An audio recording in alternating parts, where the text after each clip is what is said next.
नमस्कार, जोहार। नई दिशाएं में मैं कीर्ति चौहान आपका स्वागत करती हूं। हमारे इस कार्यक्रम में हम हर हफ्ते ऐसे मेहमानों से आपकी मुलाकात करवाते हैं जो राजनीतिक, आर्थिक या सामाजिक फील्ड में किसी न किसी तरीके से बदलाव लाने के लिए प्रयासरत हों। ना ही सिर्फ खुद उस बदलाव का हिस्सा हों, बल्कि औरों को भी प्रेरित कर रहे हों उसका हिस्सा बनने के लिए। आज इसी कड़ी में हम बात करने वाले हैं दिलेश्वर मिस्त्री जी से, जो कि ना ही सिर्फ एक चित्रकार हैं बल्कि एक मूर्तिकार भी हैं और हमारे राज्य की जो कला है उसको और समृद्ध करने के लिए प्रयासरत हैं। तो चलिए अब चलते हैं और उनसे इस विषय पर चर्चा करते हैं। नमस्कार सर, बहुत बहुत स्वागत है आपका हमारे कार्यक्रम में। सबसे पहले तो सर आपसे यही जानना चाहेंगे कि कला के क्षेत्र में जो आपकी रुचि है वो कब और कैसे आई? इसके विषय में मैं आपको थोड़ी अपनी कहानी के बारे में बताना चाहूँगा कि हमारा जो पारिवारिक पृष्ठभूमि है वो किसान परिवार से है और मैं गुमला जिला के पहामू गांव का रहने वाला हूं। और पापा जब सर्विस कर रहे थे बोकारो में, उस समय हमारी पढ़ाई लिखाई बोकारो यूनिवर्सिटी में हुई और वहाँ पर कला की शिक्षा, वहाँ जो हमारे जो अध्यापिका थी कला शिक्षक शोभा सिन्हा, उनसे मैंने कला की शिक्षा ग्रहण किया क्लास 6 से। और धीरे धीरे मैं पढ़ना शुरू किया और क्लास 9-10 में हमारी एक ललित कला जो है कि ऐच्छिक विषय होती थी। तो 2 साल वो पढ़ने के बाद मैंने मैट्रिक किया। उसके बाद फिर मैं पटना कॉलेज में एडमिशन लिया, वहाँ पर स्नातक की पढ़ाई की और फिर उसके बाद मैंने अपनी कला की यात्रा शुरुआत की जी। क्योंकि आप ग्रेजुएशन से भी पहले जब आप 10th में थे तभी आप इससे इंस्पायर्ड थे और तब से आपको कला में रुचि आ गई थी। तो बहुत समय से आप इस क्षेत्र में, इंस्पिरेशन किसको आप मानते हैं कि अगर इस क्षेत्र में हम काम कर रहे हैं तो ये मेरे इंस्पिरेशन है, इन जैसा बनना है? देखिए, हमारे गुरुदेव जो अभी भी जीवित हैं, हमारे प्रेरणा स्रोत हैं, इनका नाम है पंडित सुनीनाथ सिन्हा सर। और उन्होंने जब कला के महाविद्यालय में जब पढ़ाना शुरू किया हमें, तो उनका कहना था कि देखो बेटा, अगर कला की सही मार्ग चुनना है तो तुम्हें अध्ययन करना होगा। और लंबे समय तक वो हमारे साथ रहे हैं। आज भी हमें मार्गदर्शन देते हैं कि आप किस तरह से काम कर रहे हो, क्या कर रहे हो। अभी पूछते हैं, करीब 98 साल के हो चुके हैं, फिर भी हमसे लगातार बात करते रहते हैं। ये गुरु आपके ग्रेजुएशन के टाइम के? हाँ, ग्रेजुएशन टाइम में थे, जिसमें मैं पटना महाविद्यालय में पढ़ रहा था उस समय। आज भी हमसे बातचीत होती रहती है और उन्होंने बहुत अच्छा अपने शिक्षण के समय मार्गदर्शन हमें उनका प्राप्त हमेशा होता रहा है जी। तो आप अपने इंस्पिरेशन अपने गुरु को मानते हैं। अगर कुछ चैलेंजेस की बात करें तो इस फील्ड में एक कलाकार होकर के झारखंड राज्य में अभी तक आपने जितना भी काम किया, आपको क्या कुछ चैलेंज देखने के लिए मिला है? देखिए, सबसे बड़ी बात तो जैसे ही मैं वहाँ से पास आउट हुआ और उस समय झारखंड और बिहार का जो है बंटवारा हो रहा था। तो 2000 के बाद झारखंड अलग राज्य बन गया जी। और मैं झारखंड आकर के मैं यहाँ काम करना चाह रहा था। तो इसमें सबसे बड़ी चैलेंज क्या थे कि यहाँ पर ना तो कोई फैकल्टी थे, न यहाँ पर कोई संसाधन थी, न यहाँ पर कोई इस तरह का इंफ्रास्ट्रक्चर था जिस पे कि हम आगे काम कर सकें। तो यहाँ पर एक नए मोड़ पर आकर के मैं खड़ा होकर के देख रहा था कि ये कैसे मैं इसको फेस करूँ और राज्य की कला को विकसित कर सकूँ या फिर राज्य में अपना एक स्थान बना सकूँ। इस पर बहुत काफ़ी गंभीर मैंने चिंतन मंथन किया।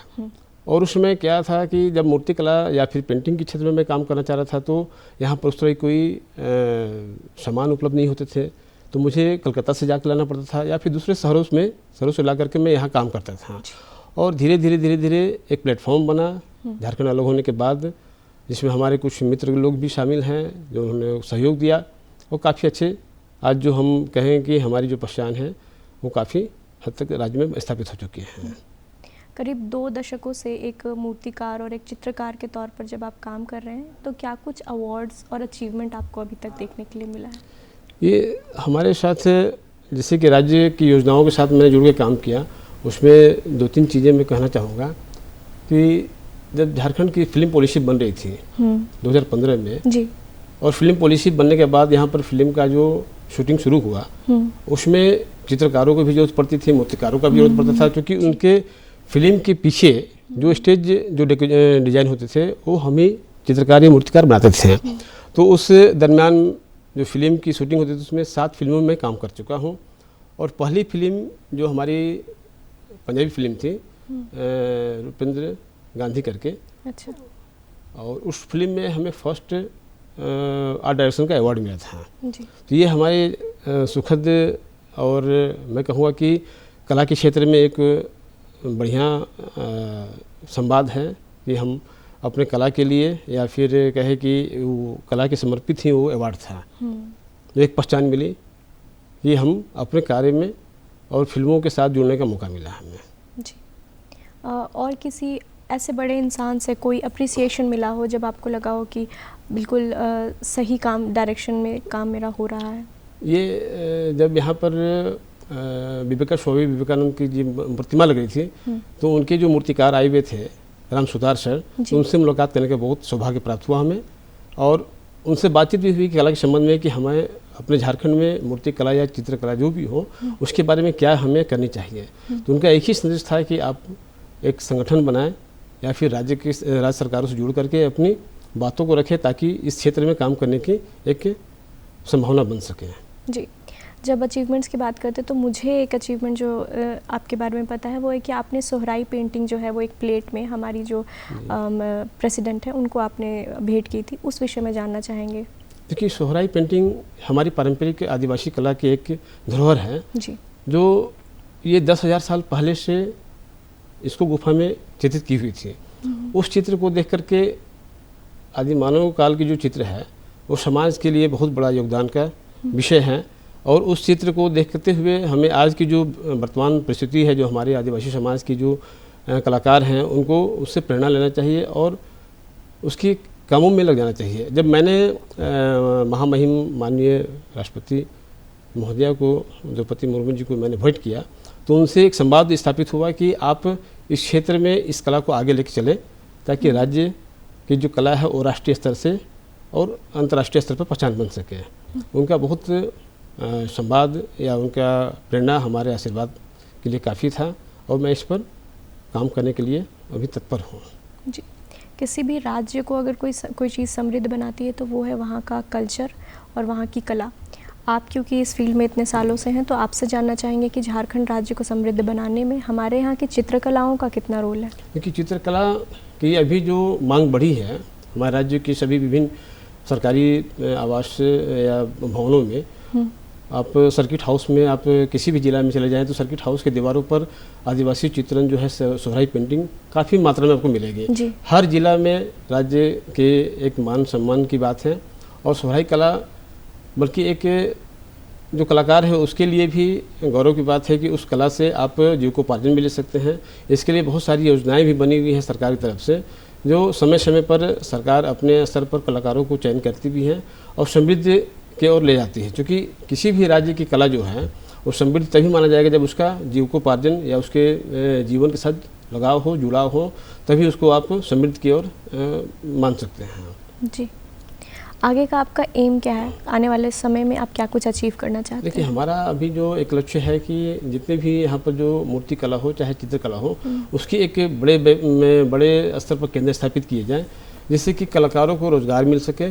और फिर क्या है कि जितने भी ग्रामीण क्षेत्र में काम करने वाले जो आर्टिजन हैं, जो कारीगर हैं, उनके लिए एक बहुत बड़ा प्लेटफॉर्म मिलना चाहिए ताकि उनके जीवन में एक सुधार हो, जो स्थिति मुख्य धारा में जुड़ सके और सरकार से भी ये चीज़ें होनी चाहिए जी। युवा जो कला के क्षेत्र में अगर कुछ करियर बनाना चाहते हैं तो उनको आप क्या कुछ कहेंगे? देखिए अभी युवाओं को जो युवा प्रतिभा है उनके लिए क्या है कि राज्य सरकार की तरफ से चाहे जितने भी देश में जो राज्य हैं वहाँ पर मूर्ति कला या चित्रकला के लिए पढ़ाई होती है और युवाओं को चाहिए कि अपने क्षेत्र में उस महाविद्यालय से जुड़े और जो भी विभाग है, चित्रकला विभाग है, मूर्तिकला विभाग है, जिस क्षेत्र में वो जाना चाहें वहाँ से जुड़ करके अपने करियर को स्थापित कर सकते हैं। और उसके लिए आपको थोड़ा सा मेहनत करना होगा, इस पर ध्यान देना होगा कहाँ पर किस जगह पर महाविद्यालय है, आपकी जो विषय है उस पर किसकी पढ़ाई होती है आपको जानने के लिए ज़रूरत है, तभी आप उस पर करियर बना सकते हैं जी। शुरुआत में आप बता रहे थे कि आपके इंस्पिरेशन आपके गुरुजी हैं। इस तरीके से आपको क्या कभी किसी ने कहा है कि आप मेरे इंस्पिरेशन हैं? क्या लोग आपसे मोटिवेट होते हैं? देखिए हमारे जब मैंने 2023 में सोहराई पेंटिंग आदि महोत्सव जब लगा था तो उस समय एक मैंने वीडियो वहाँ बनी हुई थी तो बहुत सारे लोग झारखंड के जो कलाकार हैं वो देखे और उनको लगा कि इस क्षेत्र में जब हमारे राज्य के कलाकार इतना बढ़े हुए हैं तो मुझे भी काम करना चाहिए। लोहरदगा के एक आशीष कुमार उरांव हैं, उन्होंने मुझे फ़ोन करके बोला कि सर आपसे हम मिलना चाहते हैं और आपकी कला को देख करके मैं बहुत प्रभावित हुआ हूँ, आप कैसे काम करते हैं उसके बारे में मुझे बताएं, मैं इस क्षेत्र में काम करूँगा। आपके काम करने का प्रोसेस जानना चाहेंगे, क्या क्या देख कर के आप इंस्पायर होते हैं और कैसे काम करते हैं? देखिए हमारे यहाँ क्या है कि क्योंकि झारखंड जो है प्राकृतिक और वन संपदा क्षेत्र है जी, और प्राकृतिक से भरा हुआ है, और प्राकृतिक चीज़ों को मैं बचपन से ही यहाँ पर रह करके मैं देखा हूँ। और इसमें सबसे बड़ी बात है कि जो प्राकृतिक ने हमें जो सिखाया है उसी चीज़ों को मैं अपने कैनवास पर चाहे अपने मूर्ति शिल्प पर मैं बनाता हूँ। यह मेरा प्रक्रिया है, यह मेरा बनाने की तरीका है कि जो माँ, जैसे कि एक हमारी चित्र है उसमें मदर एंड चाइल्ड है, वो बच्चों को और माँ के जो प्रेम है उसको मैंने उकेरा है उसमें। तो ये क्या है कि आपकी प्राकृतिक से ही मिलते हैं। जी, सरकार से क्या कुछ मदद की आप उम्मीद रखते हैं? देखिए हमारे यहाँ झारखंड सरकार से बहुत नम्रतापूर्वक ये कहना चाहूँगा कि हमारी प्रतिभा, युवा प्रतिभा बहुत काफ़ी है, जिसके लिए यहाँ पर शिक्षण की व्यवस्था होनी चाहिए, कला एवं शिल्प महाविद्यालय की व्यवस्था होनी चाहिए और ललित कला अकेडमी की भी गठन राज्य की तरफ से हो, तो यहाँ की युवा प्रतिभा जो है अपनी कला को विकसित कर सकते हैं और अपने कला को काफ़ी सही तरीके से उसका इस्तेमाल कर सकते हैं, जिसकी वजह से हमारी जो पहचान राष्ट्रीय स्तर पर मिलेगी। और काम करने वाले के यहाँ कमी नहीं, कलाकारों बहुत हैं, उनको सही दिशा में और सही मार्गदर्शन चाहिए सरकार की तरफ से, और मुझे विश्वास है कि इन चीज़ों पर सरकार का अपना योगदान जरूर रहेगा। अगर लोगों की जागरूकता की बात करें कि हमारे झारखंड राज्य में जितनी भी चित्रकलाएं हैं उनको लेकर के हमारे लोगों में कितनी जागरूकता है, उस विषय में आपको क्या लगता है? देखिए अभी जो घर की जो साज सज्जा है उस पर किसी न किसी का आप देखते होंगे आर्ट वर्क है, आर्ट वर्क में क्या होनी चाहिए, और हमारी सोहराई कला हो चाहे यहाँ की जो कोहबर आर्ट है उसके माध्यम से हम अपने घर के दीवारों पर सजा सकते हैं, अपने घर के बाग बगीचे हैं उसको हम सजा सकते हैं, मूर्ति को लेकर सजा सकते हैं। तो इस पर जो यहाँ की जनता है चाहे यहाँ की जो दर्शक हैं उनको काफ़ी रुचि बढ़ी है, अपनी चीज़ों को प्रेम करने लगे हैं, अपने राज्य की कलाओं से प्रेम होने लगे हैं, और इस माध्यम में उनका एक विचार भी आया है कि विचार भी होता है कि मैं अपनी कला को प्रेम करूं और अपनी ही चीज़ों को अपने घर के आसपास मैं देखूं। इसका एक सुखद अनुभव मिला है। आप क्योंकि इस फील्ड से जुड़े हुए हैं, और एक जो इस फील्ड की एक बात है कि फाइनेंशियली लोगों को लगता है कि उतना स्टेबल ये फील्ड नहीं है, तो ऐसे में आप क्या कुछ कहना चाहेंगे कि वो कलाकार जो इस फील्ड में आना चाहते हैं क्या उनके लिए फाइनेंशियल स्टेबिलिटी है यहाँ पर? देखिए आप जब काम करना शुरू करते हैं ना तो इसमें सबसे बड़ी बात है कि आपकी अवधि क्या है, काम करने का अवधि क्या है। अगर आप 10 साल से काम कर रहे हैं, 15 साल से काम कर रहे हैं, 20 साल से काम कर रहे हैं, तो उसके एवज में आपने सरकार के साथ जोड़ने का मौका मिला है या नहीं मिला है, ये आपके ऊपर निर्भर करता है। अगर आप लगातार काम कर रहे हैं और आपने अपने उत्पाद को, अपने पेंटिंग को मार्केट में बेचे भी हैं और आपका बैंक से लिंक है और आपका ट्रांजैक्शन बहुत बढ़िया है, तो उसके आधार पर आपको बैंक, जो सरकारी बैंक है उसके तरफ से आपको बहुत सपोर्ट मिलती है। जैसे मेरे साथ जो मैंने लगातार 20 साल से मैं काम कर रहा हूँ, तो मैंने बैंक को बताया कि देखिए मेरा ये काम है और मैं लगातार काम कर रहा हूँ, इसमें मुझे पूंजी की ज़रूरत है जो मेरे पास नहीं है। तो बैंक के हमारे बहू बाजार शाखा में जो शाखा प्रमुख हैं अरुण लोहरा जी, उनके साथ मैंने वार्ता की। उन्होंने कहा कि ठीक है, आपकी जितने भी डॉक्यूमेंट है आप हमें दीजिए, मैं यथासंभव मदद करूँगा। और 2021 में हमें वो लोन, मुद्रा लोन के तरफ से सुविधा मुहैया कराया, और उस मुद्रा लोन से मैंने अपना बिजनेस से फिर धीरे धीरे काम करना शुरू किया, जिससे कि हमारे समझ जो क्या बोलते हैं इसको कि पैसे की कमी थी, वो पैसे का अभाव रहा नहीं और काम करने में काफ़ी हमको मदद मिला इसमें। कलाकारों के लिए झारखंड राज्य में प्लेटफॉर्म की कमी है, आपको क्या लगता है कि क्या कुछ उपाय ऐसे सुझाए जा सकते हैं कि ये कमी दूर हो जाए? देखिए यहाँ पर सबसे बड़ी बात यह है कि जो ग्रामीण, जो सरकारी स्तर पर जो क्या प्रखंड स्तर पर कला केंद्र होनी चाहिए, जिला स्तर पर कला केंद्र होनी चाहिए। इससे क्या हो कि जब कला केंद्र होगा तो यहाँ पर काम करने की जो मौका है वो काफ़ी विस्तार होने लगते हैं, और कलाकार जहाँ ग्रामीण क्षेत्र के जो कलाकार हैं वो अपने प्रखंड स्तर के कला केंद्रों में जाके काम कर सकते हैं, जो जिला स्तर के जो कलाकार हैं वो जिला के कला केंद्र में जाके काम कर सकते हैं। तो इससे क्या होगा कि आपकी चीज़ें जो हैं और विस्तार होंगी, और विस्तार जब होंगे तो आपको निश्चित रूप से कला का व्यापार केंद्र बढ़ेगा ही, ये आपको सहयोग मिलेगा। जी। क्या आप जो मूर्तिकारी भी करते हैं या फिर चित्रकारी करते हैं वो आप सिखाते भी हैं, और अगर लोग आपसे जुड़ना चाहें तो कैसे जुड़ सकते हैं? देखिए, मेरा ये प्रयास रहता है कि जो कला है वो एक दूसरे को बांटना चाहिए, और बांटने से क्या होता है कि आपके अंदर जो प्रतिभा है और काफ़ी निखर के आता है। आप काम करना बंद कर दें तो फिर आपके अंदर जो स्किल है, जो आपके अंदर जो कौशल है वो धीरे धीरे बंद हो जाता है। तो मेरा मानना है कि जितने मैं तो सिखाता भी हूँ, और ग्रामीण क्षेत्र में जो काम करने वाले जो लोग हैं उनको बजाते हुए बताता हूँ कि आपकी चीज़ें जो हैं कैसे और इसको उच्च मूल्य में या ऊंचे दाम पर बिक सकते हैं। तो उसके लिए मैं प्रयास करता हूँ कि नए तरीके से उस पर काम करके उनको बताऊँ कि आपकी जो छोटी मोटी चीज़ें बना रही हैं ये कम दाम की हैं और ये ज़्यादा दाम पर बिक सकते हैं। आपकी दिनचर्या के बारे में जानना चाहेंगे कि कैसे आप काम करते हैं, क्या रहता है आपका पूरा दिन? देखिए, मेरा जो दिनचर्या है, मैं सुबह 5 बजे उठ जाता हूँ, और उसके बाद मैं अपना नित्य क्रिया करने के बाद 8 बजे से मैं काम करना शुरू कर देता हूँ। और 8 बजे काम से जब मैं मेरा अपना वर्कशॉप है गांव में, जिसमें कि मेरी पेंटिंग भी है, मेरी मूर्ति शिल्प भी है, और कभी कभी क्या होता है कि काम करने के बाद कभी जंगल में चला जाता हूँ, नदी पहाड़ों में चला जाता हूँ, जिससे वहाँ की प्राकृतिक जो मनोरम दृश्य है उससे कुछ सीखने के लिए मिलता है, और उसी चीज़ों को देख करके फिर मैं अपने मूर्ति शिल्प में या फिर अपने कैनवास पे उतारता हूँ। जी। ग्रामीणों को आप मुख्य धारा से जोड़ना चाहते हैं, जो ग्रामीण कलाकार हैं उनकी जो कलाकृतियाँ हैं वो आप चाहते हैं कि मुख्य धारा तक आए, और उसके लिए आप काम भी कर रहे हैं, तो वो क्या प्रोसेस है, उसमें आप क्या कुछ कर रहे हैं वो बताएं। देखिए, अभी ग्रामीण क्षेत्र में जो काम करने वाले जो कारीगर हैं उनके लिए अभी राज्य स्तर के बहुत सारे ऐसे इकाई हैं, जैसे कि झार क्राफ्ट है, आपको फिर झास्को लैंप है, JSLPS है, या फिर राज्य की लघु कुटीर उद्योग बोर्ड है, या फिर खादी ग्राम बोर्ड है। तो इनसे जुड़ करके भी वो काम कर सकते हैं।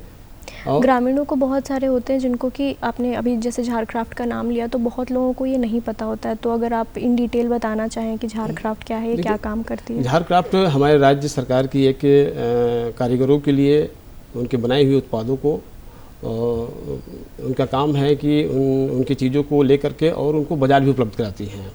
और ये ग्रामीण क्षेत्र में पंचायत स्तर से लेकर के ब्लॉक स्तर तक वहाँ के जो कोऑर्डिनेटर हैं उनका मुख्य काम है कि जो ग्रामीण क्षेत्र में काम करने वाले जो कारीगर हैं उनसे संपर्क करें, उनका डाटा लें, और वो किस क्षेत्र में काम कर रहे हैं, या फिर हमको लगता है कि वो बांस में काम कर रहे हैं, या फिर बम्बू क्राफ्ट में काम कर रहे हैं, या फिर पेंटिंग में काम कर रहे हैं। जिन जिन क्षेत्र में जो काम कर रहे हैं उनकी एक डाटा लेकर के और अपने जो प्रखंड स्तर के जो केंद्र हैं उनमें वो जमा करते हैं। फिर प्रखंड स्तर के जो कोऑर्डिनेटर हैं वो अपने जिला से फिर राज्य के जो मुख्यालय में हैं वहाँ जाके उन लोग अपने अपना डाटा देते हैं, ये क्षेत्र में ये लोग काम कर रहे हैं। और उसी तरह से झार क्राफ्ट क्या करते हैं कि उनको बुला करके और उनकी चीज़ों को अपने यहाँ खरीदते भी हैं और मार्केटिंग भी करते हैं जी। ये उनका बहुत बड़ा मतलब कि आय का स्रोत हो जाता है। उसी तरह से हमारे यहाँ फिर क्या है कि जनजातीय भाई बहनों के लिए जनजातीय कार्य मंत्रालय की तरफ से उनके लिए बहुत अच्छा सुविधा मुहैया केंद्र सरकार की तरफ से है, जिसमें ट्राइफेड जो है बहुत बढ़ चढ़ के हिस्सा लेती है, क्योंकि मैं खुद जनजातीय समुदाय से आता हूँ, लोहरा समुदाय से, और मुझे अनुभव है करीब 5-10 सालों का कि मैं उनसे जुड़ के काम कर रहा हूँ। यहाँ क्या होता है, जनजातीय कार्य मंत्रालय के जो ट्राइफेड जो हैं हमारे रीजनल सेंटर अशोकनगर में है, उसमें जितने भी आदिवासी भाई बहन हैं अपने उत्पादों को लेकर के वहाँ पर अपना सामान बेचते हैं और उनसे जो आय होता है वो अपनी जीविका में चलाते हैं। तो अब क्या है कि केंद्र सरकार हर साल दिल्ली में एक आदि महोत्सव आयोजित करती है। इसमें जितने देश के तमाम जो राज्य के आदिवासी हैं वहाँ पर भाग लेते हैं और अपने विभिन्न उत्पादों को वहाँ पर बेचते हैं, चाहे आपका वो व्यंजन हो या फिर वस्त्र का जो डिजाइन, वस्त्र का जो काम हो या फिर आपकी कला की काम हो, वहाँ पर बहुत बड़ा व्यापार का केंद्र बन जाता है देश की राजधानी दिल्ली में। पिछले बार 2023 में माननीय प्रधानमंत्री नरेंद्र मोदी जी की तरफ से उद्घाटन किया गया था, तो उसमें बहुत अच्छा मतलब एक देखा गया है कि जनजातीय भाई लोगों के अंदर बहुत उत्साह है, अपने कामों को लेकर के काफ़ी कुछ करने के लिए उनके अंदर क्या कहेंगे, मतलब कि उत्साह रहता है जी। और फिर इस बार 2024 की में भी मैं भाग लिया था, तो हमारे महामहिम राष्ट्रपति महोदय जी ने उद्घाटन किया था।